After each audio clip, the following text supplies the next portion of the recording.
Mukasih pemirsa, balik lagi di Grebek. Viral video sopir mobil box gagal ke aksi dua wong diduga begal di eksit tol Celikah Kayuwagung, Kabupaten Ogan Komering Ilir. Mobil box dibegal dan motor begalnya ini di tempat.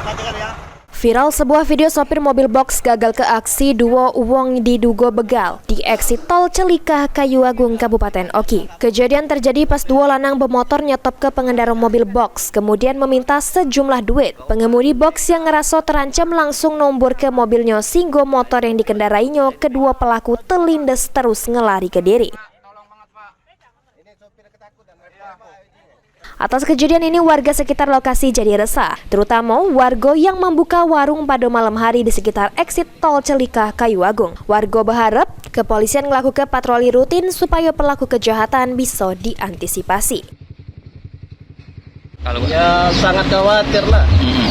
Kalau bisa tuh kayak polisi ya tiap malam ataupun tiap hari patroli di sini. Soalnya di sini sering terjadi yang namanya begal, jamret segala macam. Memang rawan kak ya? Emang rawan di sini. Tambah lampu jalan. Lebaran ini. Kak yang baru-baru terjadi ini kak terdengar tak? Terdengar tak? Ya terdengar. Novan Wijaya, PAL TV.